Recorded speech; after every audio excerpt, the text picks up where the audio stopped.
So I'm Jaya Wen, and today I'll be giving a talk on the political economy of state employment and instability in China.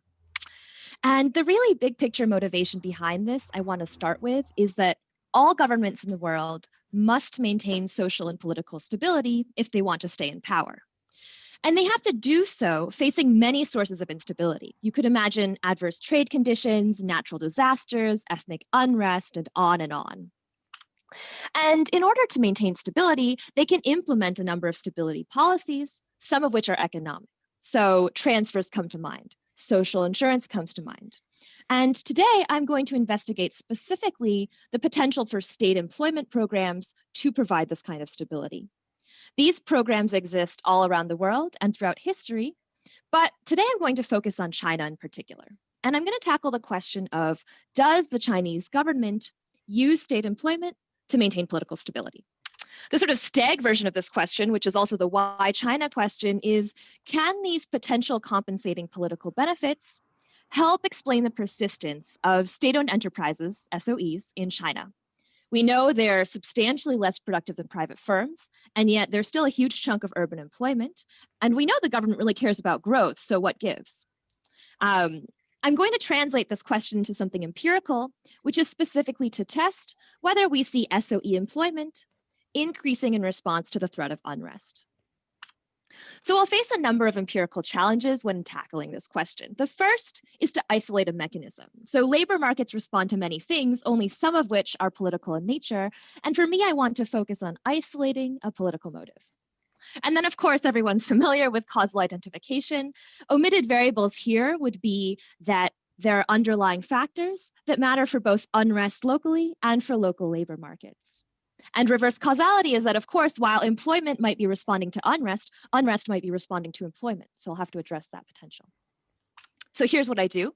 First, the body of the empirical work focuses on how SOEs respond to ethnic unrest threats, which have fewer immediate economic implications and are more interpretable as political shocks. And for causal identification, I employ a triple differences approach using variation in an ethnic conflict among the Uyghur people, between the Uyghur people and China in Xinjiang province. I use individual level data from the Urban Household Survey over the time period of 2002 to 2009. So the triple difference is the shift share and then a demographic difference. So I take annual level variation in the number of ethnic conflict incidents in Xinjiang province, and then I interact that with county level measures of ethnic Uyghur share populations in the rest of China. So the measure of diaspora, what this creates is a spillover threat shock. And then in response to that shock, I'm going to examine how male minority labor market outcomes respond relative to the general population. So this setup addresses omitted variables because while China is receiving massive aggregate shocks, changes to the economy at this time, by comparing minority men to the general population, I'm netting out a lot of those changes. And for reverse causality, I'm cutting that Gordian knot between local labor markets and unrest by looking at how unrest in one part of China spills over to labor market changes in the rest of China. Okay, so empirically what I find is that when this threat of ethnic unrest rises, male minorities' labor market outcomes change in three ways. First, they're more likely to be employed in SOEs. Second, their wages rise. And then finally, their probability of private employment falls. And this is all relative to the general population. It's the third difference. And then just to really give you an overview of the theory, these results are all consistent and predicted by a model in which you have a government that cares about stability and can subsidize state employment to achieve that stability. And additionally, you have on this other side of individuals, male minorities or some subpopulation spend some of their leisure time on unrest. So what happens in this basic setup is that when the threat of unrest increases, the government wants to subsidize these state firms to hire more, their labor demand increases, which it drives up the quantity of SOE employment, drives up wages, and then through that wage channel, private firms are going to readjust and decline in employment a bit. Finally, what my model lets me do is quantify the implicit wage subsidy that SOEs seem to be receiving from the government to hire male minorities. I find that implicit wage subsidy about 26%. This is pretty precedented in the scale of targeted wage subsidies in other contexts, including Denmark, Finland, and Argentina.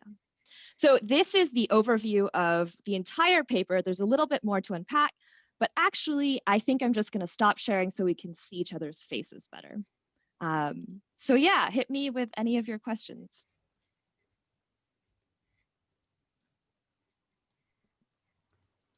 What's the source of the shift part of your instrument? Where is? Can you hear me? Oh, I just cut out. Did you ask if where the source of variation from the shift share is coming from? In the shift part, yeah. What is the source of variation in this aggregate changes in ethnic conflict sort of around the country? Unrest? Yeah. So I'm looking at unrest incidents in Xinjiang province, and the temporal variation in that time series is a combination of factors. First, there's a lot of idiosyncratic conflict incidents that arise from interpersonal interactions in a way that you might consider random with respect to the labor markets that I'm thinking about. So for example, two people get into a fight outside of a restaurant, one is Uyghur, one is Han. This sparks an ethnic conflict incident of 30 to 40 people. I also consider other incidents, which I think gets at why you're asking the question of endogeneity. So indeed, some of the conflict incidents in Xinjiang are responding to political events or economic situations in China or in Xinjiang. And that might be a problem because, for example, if the Xinjiang conflicts are responding to Xinjiang economic policies, like levying a tax on taxi drivers that results in ethnic conflict, that tax might be correlated with what's going on in the labor market in Shanghai. So what I do in robustness checks is I use qualitative evidence, dig into the trigger of each ethnic conflict incident, and then code ones that are more idiosyncratic or ones that were triggered by either events outside Xinjiang or any kind of economic event. And when I rerun with just those more idiosyncratic incidents, I find that the results go through, and in fact, the magnitudes increase a little bit, although it's not statistically different. Hi, Jaya. Super Hey. interesting. Quick question. So this maybe like you said it and I just missed it. So why the focus on like male minorities from like the government? So are they like more likely to like do political unrest? Like, what's the channel there? And then I guess the second follow-up question it is, like, do you have a little bit like a sense of the mechanism exactly of how like SOEs target hiring of these male minorities relative to like the general population? Like I just kind of don't really know how is that like hiring margin working. Perfect, absolutely. So I guess this is the downside of having only 5 minutes. So the male minorities question is perfect. First, we know from many other contexts that men are more likely to participate in violent activities in general. And in the context of China, I actually found this really interesting data set collected by the Congressional Executive Committee on China. This is a US House and Senate collaboration. Using intelligence forces, they actually have a list of all known political prisoners in China. So I can actually literally look at the demographic breakdown of who is committing political unrest in China. So when I look at that, male minorities represent about 45% of the known political prisoner population. They represent about 4% of the Chinese population overall. So that's like an order of 11. So they are by far the most overrepresented, sort of sub-ethnic category or sub-demographic category. And so that's why the focus on male minorities. Oh, yes, in terms of mechanism. So this is coming off of qualitative research. I don't really have direct data to measure it. But what we do see is that essentially a lot of the stability policy in China is sort of a top-down delegatory framework. So the central government will say, I'm very concerned about conflict in Xinjiang. I'm very concerned about ethnic conflict. The provincial and county level leaders have huge career incentives to meet that target. In fact, maintaining local stability in your jurisdiction is what's called a veto target. If you fail, you don't get promoted automatically for 1 or possibly 2 sessions. So they really care about it. And what they'll do is, from qualitative readings, if I'm a county leader, I'll call up my buddy who runs the local SOE hotel and I'll say, look, Xi Jinping, the center is really concerned about stability. Maybe we can, hire some of these guys. I'm a little concerned about them. And in fact, you actually see that by looking at local hiring documents, there is actually affirmative action. There's often, in terms of postings, targets or quotas for minorities and also by gender. So you can actually see in practice, not in a sort of time and space varying way, but certainly in practice, there is discrimination in a very targeted way. Thanks so much. Yeah, thanks, Tommy. Yeah, I think this is really interesting, and a really great follow-up question would be, and I'm not sure if you have the data to do this, is to look at whether this is actually an effective method of suppressing unrest.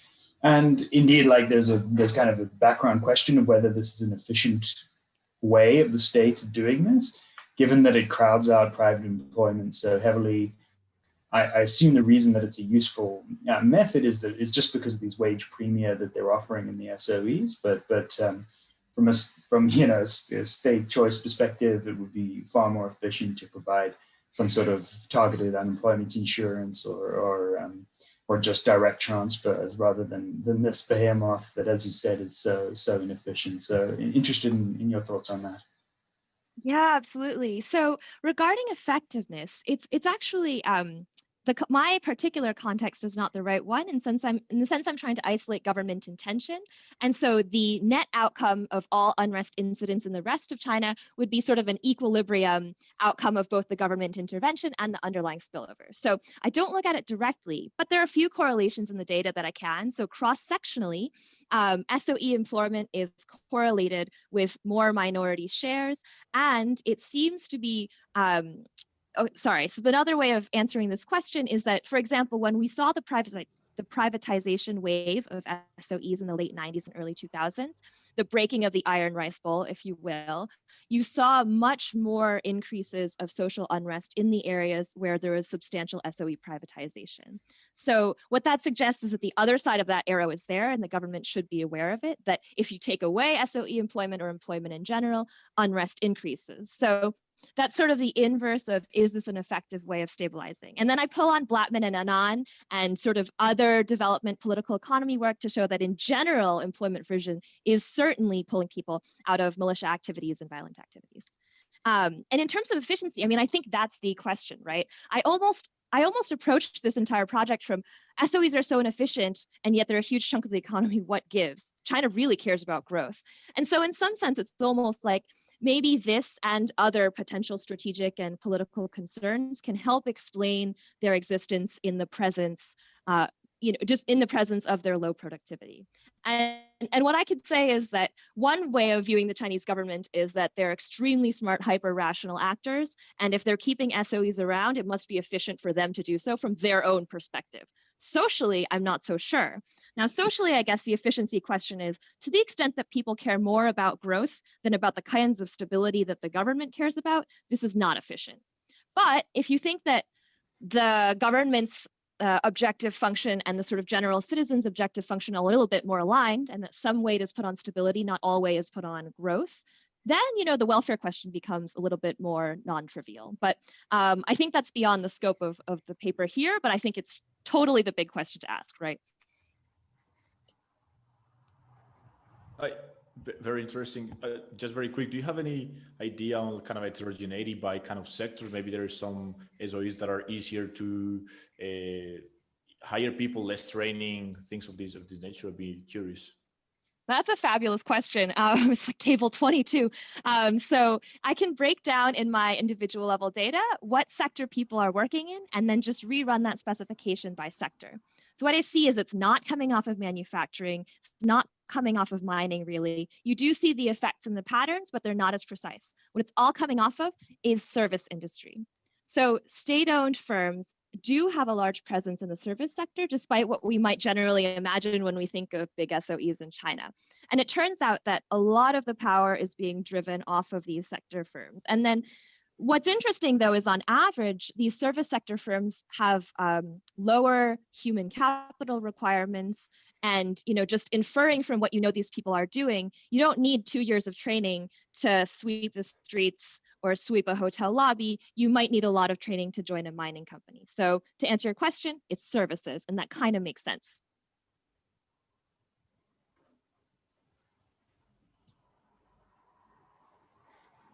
We're going to get pushed to the main room, but I was just thinking about more broadly the contrast with patronage in more democratic kind of environments, where to control political agents, people vote, whereas maybe to control political agents or sort of extract, not necessarily, but that, these favors people engage in political unrest. Just kind of like that big question. Maybe we can discuss it another time, how you think this story is linked to a patronage story in other contexts. Gosh, this is really bad of me. I'm blanking on the authors, but I do see a direct linkage between the findings of my work and that new paper about how NREGA decreased Naxalite activity in India. And so it may have been an intentional choice by the designers of NREGA, certainly was part of the conversation, but in practice, and this is getting to Simon's question about effectiveness, we do see decreased Naxalite activity where NREGA was rolled out, right?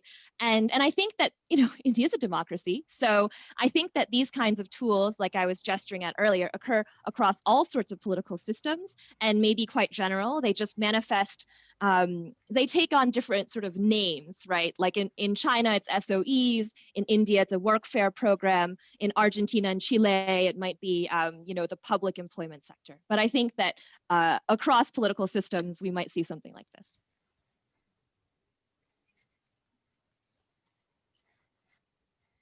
So it's like 0 seconds remaining and we're still here. I wonder if I should release you back. Yeah, no, I think they changed the system. Like you have to leave the room yourself. Okay, sorry. Hi, my name's Lauren. I work at CEPR.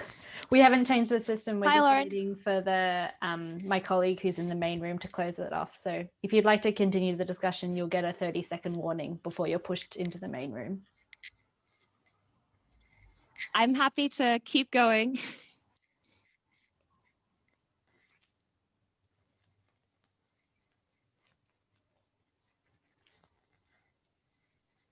And I also won't be offended if you leave, so just.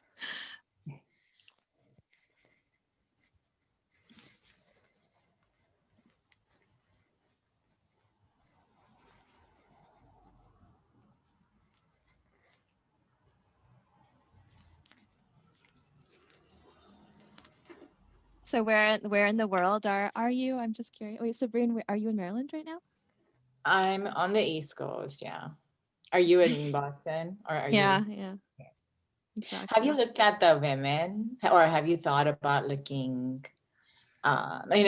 you're looking at the minority men in order to sort of pin down your story, but just thinking about spill. So if I break it apart by gender, male minorities look different from male Han, but female minorities don't look different from female Han, which suggests that the government is really concerned about by gender and ethnicity, and they're not so much worried with female minorities. And that actually accords with the demographics of political unrest in China, especially for the ethnic conflicts. Like women really aren't participating so much in the unrest incidents proportionally.